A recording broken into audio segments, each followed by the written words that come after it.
Good morning, student. I am Rajendra Simori, your maths teacher from the Gnan Manjari Vidyapith Moa. Again, welcomes in the class 9th online lecture. We conclude at the last lecture, unit number 5. So today we have to start here the another one unit, chapter number 15, that is statistics.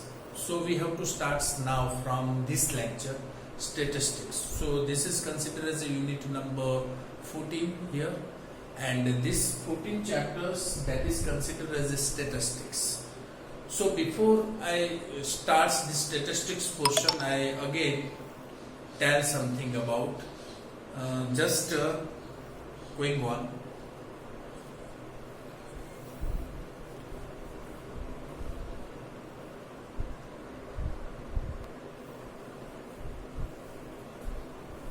So this is again I am telling that I am talking about the statistics portion, but before I start I want to tell something about the syllabus, whatever decided by the government. I just put it in the front of you, so you have to get the ideas that which things we have to included or which thing is excluded. I already sent it to one PDF also, so you can also check this PDF.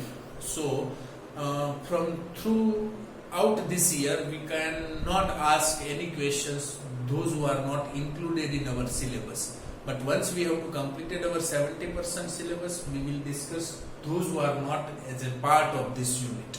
Okay, so first we have to focus on completion of 70%, those very important for your examination, and we'll ask the question from that topics that we covered first, and then after we conclude all these points. Okay, so from that point of view I also going for the unit number 5. उसमें भी मैंने आपको बताया था कि unit 5 में यही चीज आपको करनी है, वैसे ही चीज मैंने आपको पीडीएफ में सिलेबस में आपको भेजा है. You can also check it out, and those points are included, that is given into the green side, that you have to cover for this your S7 examination. Similar way in this unit, whatever the points we have to conclude, till you have to ask the questions from the S7. If we are not concluded this unit, but whatever my last video is suggesting, those content you have to include for the 14.14. Okay, so chapter number 14, just I am telling here, this is the statistics. So first of all, how many exercise we include over here, and which portions is a part and parcel of this unit that we include here. Exercise 14.1 जो आपके इस chapters की इस unit का part नहीं रहेगा, मतलब 14.1 पूरी क्रॉस मैंने क्रॉस कर दिया है, आप अपने यहां से भी आप देख सकते हो. एक्सरसाइज 14.1 को हम कंसीडर नहीं करेंगे. एक्सरसाइज 14.2 के क्वेश्चन है 1, 2, 3, 4 एंड 5. 5 क्वेश्चन एक्सरसाइज 14.2 के है. Remaining 6, 7, 8 and 9 that will be crossed. Okay, तो वो क्वेश्चन यहाँ पे आपके एग्जाम्स में, कोई भी एग्जाम्स में इस साल के लिए नहीं पूछा जाएगा. So it will be covered 14.2 exercise 1 example 1 sorry question 1, 2, 3, 4 and 5. Remains 6, 7, 8, 9. आप अपनी टेक्स्ट बुक लेके बैठिए, उसको क्रॉस भी कर लो, यहाँ से आप कर सकते हो. और you pose my video and you can also right this things. Similar way exercise 14.3 जो पूरी आपके सिलेबस में है. सो 14.3 पूरी कंक्लूड करनी है, इंक्लूड करनी है. Exercise 14.4 that is also be included over here. So that is पूरी एक्सरसाइज आपको इंक्लूड करनी है. सॉरी 14.3 है वो पूरी नहीं है, मतलब 14.2 के 5 क्वेश्चन आए और 4 क्वेश्चन उसमें से निकल गए. वैसे 14.3 जो पूरी है वो is not included. By mistake से अभी मैंने बोल दिया कि 14.3 भी इंक्लूड है, बट 14.3 इज नॉट इंक्लूडेड. पूरी एक्सरसाइज कैंसल, एंड 14.4 की जो है वो पूरी एक्सरसाइज इंक्लूड है. समझ में आ गया? सो दिस इज एक्सक्लूड जो पॉइंट्स है उसके सामने मैंने क्रॉस किया है. So you can also direct. ये बात हुई एक्सरसाइज की. अब मैं बात कर रहा हूं टॉपिक की. First topic introduction, that is be covered, ये पॉइंट जो है वो that is covered from your text book. So introduction part, second one collection of data and presentation of data. Collection of data मतलब what do you understand about data, then after how to collect it, primary data, secondary data, that kinds of the information is given into the collection of data. First we have to collect that data, then after that data we are used for to present. उसको हम बाद में present करेंगे. That is considered as a presentation of data. जो data हम collect कर रहे हैं वो collect किए गए data कैसे हम present करेंगे. That 2 points we have to cover. So introduction, collection of data and presentation of the data, that all 3 points are covered. उसमें एग्जाम्पल 1, 2, 3, 4 ये टेक्स्ट बुक के एग्जाम्पल से जो इसमें हमें राइट करके दिया गया है, कैलकुलेट करके दिया गया है, वो सभी एग्जाम्पल्स उसमें से example 1, 2, 3 and 4 that should be included. ये इंक्लूड है. ओके. फिर 14.4 ग्राफिकल रिप्रेजेंटेशन ऑफ डेटा, यानी मेन पॉइंट्स 14.4 इस चैप्टर्स के इंक्लूड नहीं होंगे, तो ये पूरा टॉपिक से यहाँ से कट हो जाएगा. देन आफ्टर एग्जाम्पल, उसके रिलेटेड जो भी एग्जाम्पल है ग्राफिकल रिप्रेजेंटेशन ऑफ डेटा के 5, एग्जाम्पल नंबर 5 टेक्स्ट बुक के एग्जाम्पल की मैं बात कर रहा हूँ. 5, 6, 7, 8 एंड 9 ये पांचों 5 एग्जाम्पल्स इंक्लूड नहीं है. जैसे कि 1, 2, 3, 4 इंक्लूड थे, वैसे इस चैप्टर इस टॉपिक के 5, 6, 7, 8, 9 examples is not included. Last one 14.5 that will be included. Measures of central tendency, जो हमारा मीन, मोड और मीडियन 3 टेंडेंसी हमें सीखनी है, उसके रिलेटेड साउंड्स और इसके रिलेटेड कंसेप्ट्स है, वो इस साल इस पॉइंट्स में है.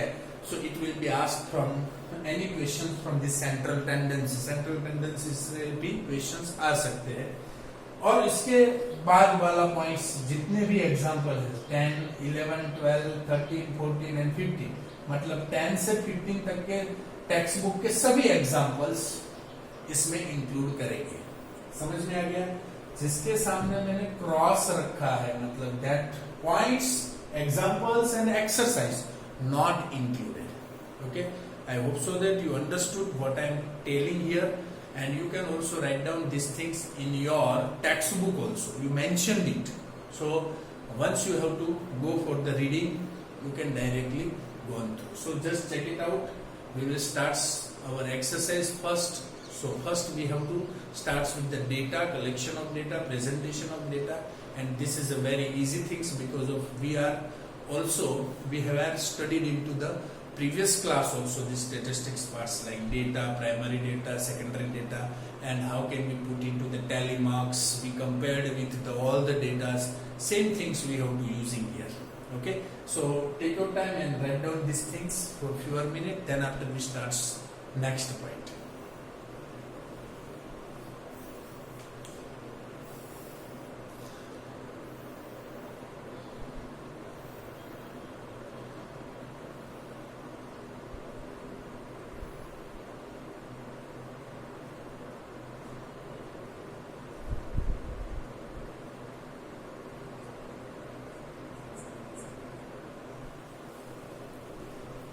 Okay, let us move on to the first point, collection of data and presentation of data. First, we have to use data. Data means anything.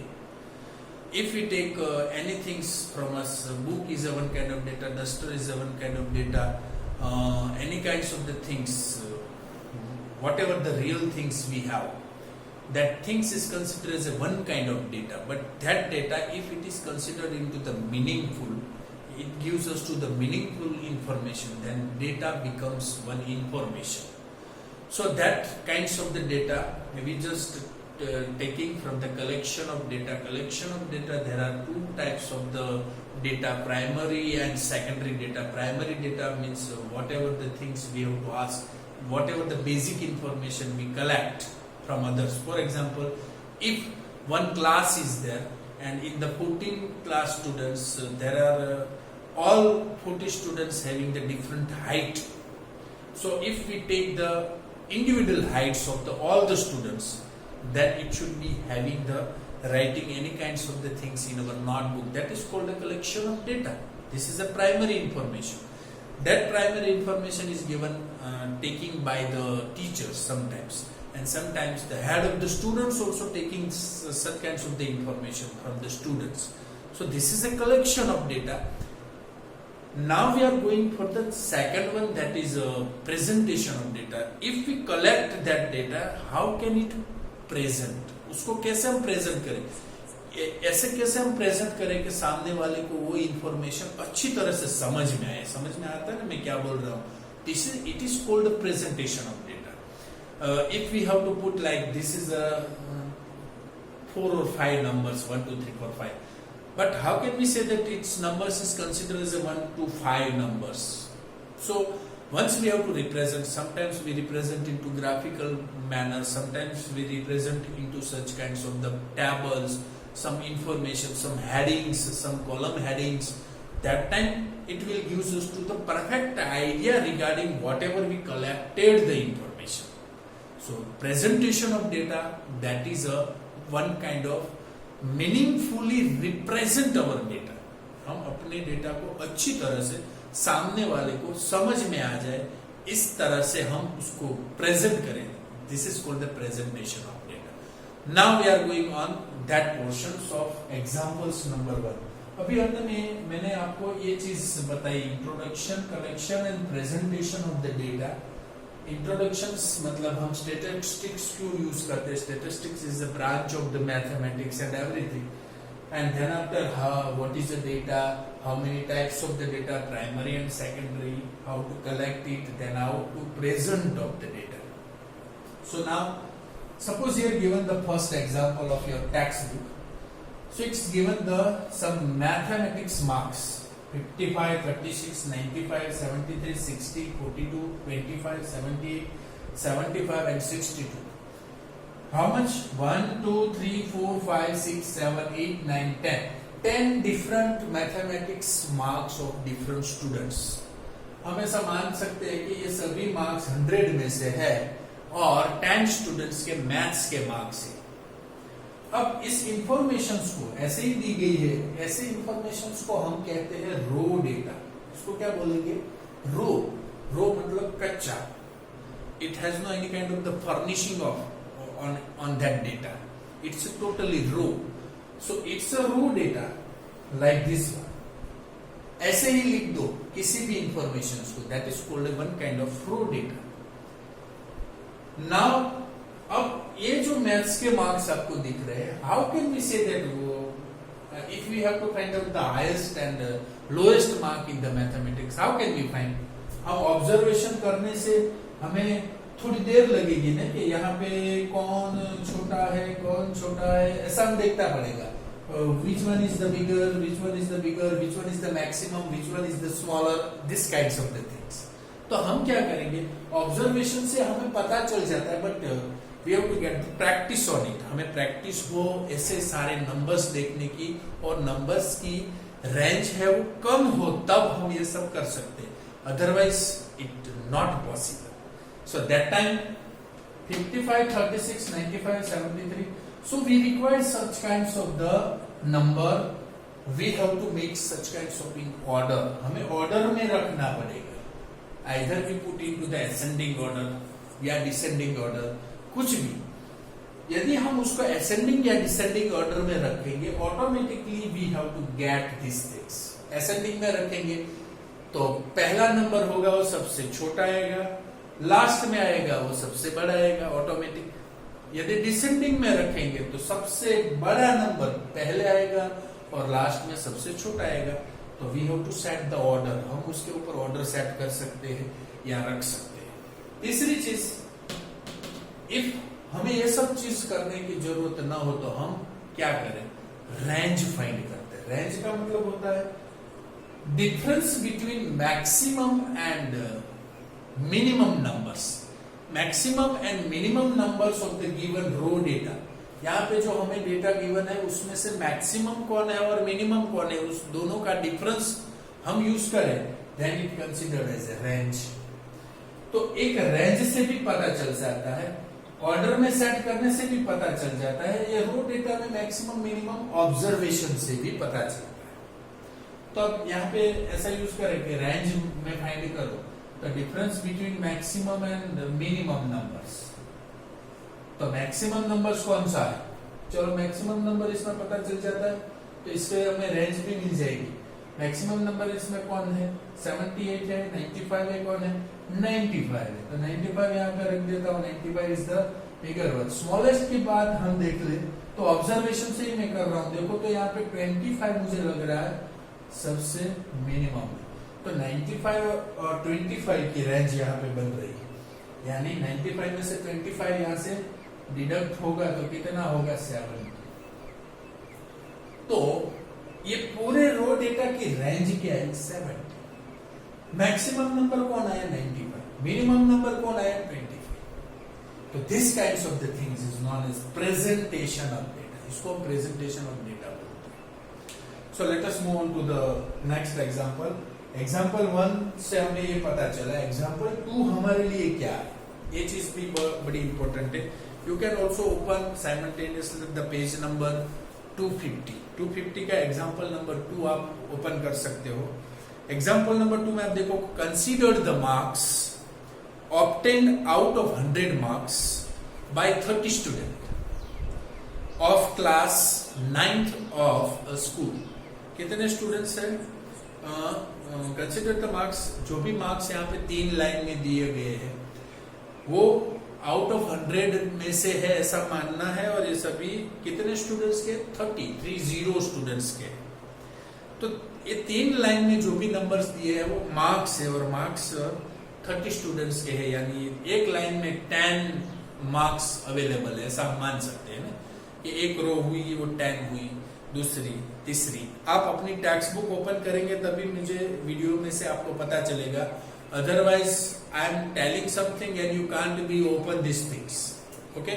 तो आपको पता है, you can also pause my video on that position, कि आपको पता नहीं कि आपको टेक्स्ट बुक नहीं है आपके पास, then you can pause your video and then after you start, okay?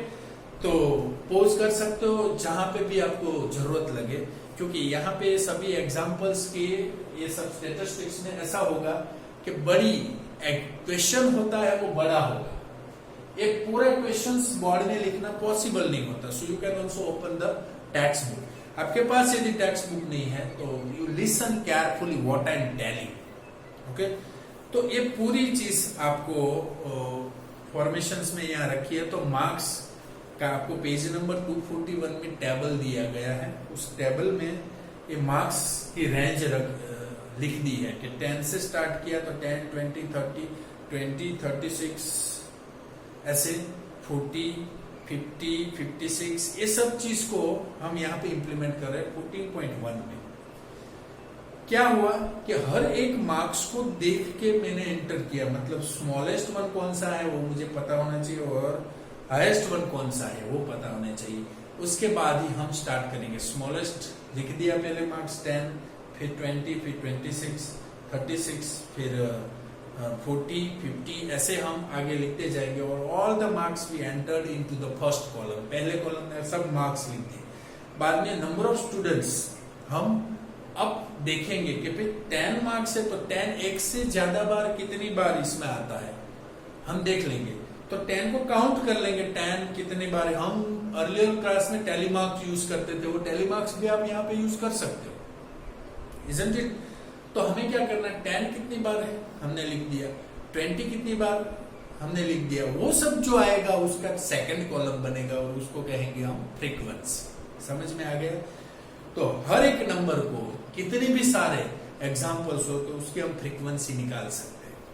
तो it is called frequency distribution of your statistics. ये पूरे डेटा इंफॉर्मेशन का फ्रीक्वेंसी डिस्ट्रीब्यूशन निकालना हो तो कैसे निकालेंगे? स्मॉलेस्ट नंबर, हाईएस्ट नंबर, सभी नंबर्स को लिखने के बाद we have to calculate from that. This is a very cumbersome procedure. हमें बाद में ऐसा लगेगा कि oh sir that is a huge thing, अब इस सब का मैं कैसे काउंट करूं? तो ये काउंट थोड़ी प्रैक्टिस के लिए आपको 2-3 एग्जांपल्स में ऐसा करना पड़ेगा। और you can also provide the tally marks जो आपने 8th स्टैंडर्ड में मैंने ही सिखाया था। so you can also use it. तो ये एग्जाम्पल नंबर 2 और 3 के ऊपर से आपको एक पूरी टैली मार्क्स की प्रोसीजर है, दोनों आप कर सकेंगे. सिंपल सा टेबुलर फॉर्मेट यूज करना है, नंबर्स लिखना है, नंबर्स के बाजू में फ्रीक्वेंसीज आपको लिखने, फ्रीक्वेंसीज में आप टैली मार्क्स भी यूज कर सकते हैं. टैली मार्क्स से आपको फास्टली आपको फ्रीक्वेंसी मिल सकती है. तो या तो आप 3 कॉलम्स रेज करो, number, tally marks and frequency. So you can also put this 3 things. Okay, तो ये एग्जाम्पल से आपके लिए तीन एग्जाम्पल्स बड़े इजी है और आप कर सकेंगे. चौथा जो एग्जाम्पल्स है आपका, वो चौथा एग्जाम्पल्स को मैं आपको बता दूं कि एग्जाम्पल नंबर हमने यहाँ पे अभी कंसिडर किया एग्जाम्पल 1, 2, 3 आप कंसिडर करेंगे. अब ये 4th वन जो एग्जाम्पल है टेक्स्ट बुक का, वो पहले हम कंसिडर कर लेते हैं कि उसने क्या सजेस्ट किया. तो एग्जाम्पल नंबर 4 को कंसिडर करें हम पहले. तो let us now consider the following frequency distribution table which given the weight of 38 student of a class. कितने स्टूडेंट्स है? 38 स्टूडेंट्स. अब यहाँ इंफॉर्मेशन है थोड़ी अलग सी है कि कभी ऐसा भी हो सकता है कि हम ऑब्जर्वेशंस को क्लास में कन्वर्ट करना पड़े. मतलब यहाँ पे जो टेबल दिया, वेट्स दिया है, वो एक क्लास इंटरवल में दिया है. क्लास इंटरवल का मतलब क्या होता है? It is given into the range. एक क्लास में इंफॉर्मेशन गिवन होती है. फॉर एग्जांपल यहाँ पे आपको गिवन है 31 to 35, ऐसा एक क्लास इंटरवल. ये जो अब तक के 2-3 क्वेश्चंस तक आप देखें तो सभी में इंफॉर्मेशन कैसी थी? कोई ग्रुप नहीं था, अनग्रुप्ड इंफॉर्मेशन जिसको बोलते हैं. और जो इंफॉर्मेशन क्लास में होती है उसको ग्रुप्ड इंफॉर्मेशन बोलते हैं. Is it clear? तो ग्रुप इंफॉर्मेशन में ऐसे आपको क्लास गिवन है, फिर बाद में आपको ऐसा दिया गया हो 35 to 40 ऐसे कुछ भी. तो this is a class 31 to 35, 35 to 40, 40 to 45, 45 to 50, 50 to 55, so on. So that procedure is comes over there. अब यहाँ पे इंफॉर्मेशंस क्लास में थोड़ी डिफरेंट दी गई है. कैसे? वैसे तो कंटिन्यूअस होना चाहिए, बट ये क्या है? 36 to 40. यहाँ पे एक गैप आया, 31 to 35 and then 36 to 40, then 41 to ऐसे कंसिडर होता है 41 to 45 and 46 to 50 and then 51 to we have to using here 55. ऐसे कोई प्रोसीजर का क्लास गिवन है यहाँ पे. तब इसके लिए आप क्या करेंगे कि suppose here given that 31 to 35 and number of students is given 9, 5, 15. आपको ये दोनों कॉलम, दोनों ही टेबल आपको यूज कर लेना है. बट इसमें से आपको करना क्या है? For example consider the class 31 to 35 and 36 to 40. The lower limit of 36 to 40. अब मैं आपको बता दूं कि यहाँ पे जब आपका प्रोसीजर है, जो क्लास है वो कंटिन्यूअस नहीं होता और कंटिन्यूअस में एक गैप होता है. देखो 31 to 35 एंड 36 to 40. मतलब ये जो क्लास होता है इसमें ये जो होता है वो लोअर लिमिट जिसको बोलते हैं लोअर लिमिट, और 31 को लोअर लिमिट बोलते हैं. तो 35 को क्या बोलेंगे? अपर लिमिट बोलेंगे. मतलब इस क्लास में 31 और 35 को कंसीडर करो तो this is a lower limit and this is a upper limit. अब अपर लिमिट और लोअर लिमिट की बात हम करें तो हम क्या करेंगे? 31 to 35 है 36, ये दोनों कंटिन्यूअस में कितना गैप है? 1 का गैप. तो 1 का गैप फिलअप करने के लिए हमें लोअर लिमिट में भी ऐड करना चाहिए और अपर लिमिट में भी ऐड करना चाहिए. तो हम कैसे ऐड करें जिससे ये कंटिन्यूअस बन जाए? तो हम ये ऐसे यूज कर सकते हैं कि सपोज मैंने यूज किया 31.5, यहाँ पे मैंने 0.5 ऐड किया और यहाँ पे मैं 0.5 ऐड किया, तो ये 31.5 हो गया और ये 35.5 हो गया. ये 35.5 हो गया तो ये 30.5 यहाँ पे कंसीडर होगा. तो यहाँ 36 से स्टार्ट होता है, तो ये कंटिन्यूअसली कैसे कंसीडर करेंगे हम? तो we have to use negative from the lower limit and addition for the upper limit. कैसे करेंगे? 31 में से 1 को 2 से डिवाइड करो क्योंकि गैप 1 का है. 1 को 2 से डिवाइड करो तो कितना होता है? 0.5 ही होगा ना. 1/2 ये 1 है, इसको 2 से डिवाइड करेंगे क्योंकि हमारा गैप कितना है इस रेंज में? 1 का. और 1 है तो दोनों साइड उसको 2 इक्वल पार्ट्स में कन्वर्ट करना है तो 1/2 करेंगे तो 0.5 दोनों में हम ऐड करेंगे तभी वो 1 का गैप कंप्लीट होगा ना. तो that's why we have to use. So 31.5 35.5 वही 30.5 यहाँ पे लेंगे. 35.5 then 14.5 then we have to go for the 45.5. ऐसे ही पूरी क्लास डिस्ट्रीब्यूशन या ग्रुप डिस्ट्रीब्यूशन, फ्रीक्वेंसी डिस्ट्रीब्यूशन को हम इक्वल मैनर्स में रख सकते हैं. तो इसके रिलेटेड था आपका एग्जाम्पल नंबर 4. तो ये चीज यहाँ एग्जाम्पल 4 तक हमने कंप्लीट की है. Now let us move on to the another points. Before that you have to also showing that textbook all the examples. You can also write in your way example number 1, example 2, example 3 and example 4. चारों example है. Just you have to write down in your rough book so you can get the ideas. You can just recall. आपको सिर्फ recall ही करना है. समझ में आ रहा है ना? So let us move on to the exercise 14.1 के ऊपर मैं चलता हूँ.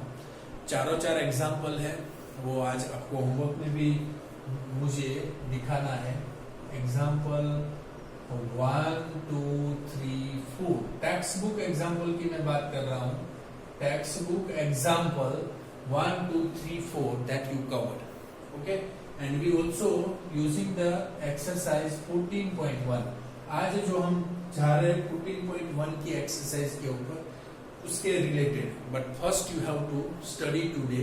I also provide one keynotes points that is also been mentioned. Okay. तो यदि हम 14 पॉइंट नहीं ले सकते तो की points from the given PDF. आपको एक और चीज करनी है. ये चारों एग्जाम्पल तो बुक्स में दिया है that you have to write. And second thing is key points from the given PDF. मैं आज पीडीएफ आपको भेजूंगा इस चैप्टर की. उसी चैप्टर्स के सभी की पॉइंट्स आप अपनी फेयर बुक बनाते हो तो पहले पेज पे ये सब लिख देना. फेयर बुक में डायरेक्ट लिखते हो तो सीधा उसका फोटोग्राफ्स आज होमवर्क में सेंड कर दे. तो 4 example and all the key points. देखो याद रखना, all the key points whatever we discussed and whatever not discussed in the future. हम फ्यूचर में भी उसको डिस्कस करने वाले हैं. वो सभी नोट्स आप अपने फेयर बुक में लिखेंगे. Then you have to send the. Okay. I hope so that you understood well. Now we are going for the next time the exercise 14.1. जिसको भी इसमें एडवांस आप चल सकते हो, आपको पता है दो students are started from the 14.1 at your own, and you can also send or checking for me. Okay, sir, this kinds of the exercise I have already done for the 14.1. That's why I want to show you. तो मुझे आप बता सकते हो. You can also send the photographs for it. Thank you very much for being with us. We will meet very soon into the next lecture. Thank you very much.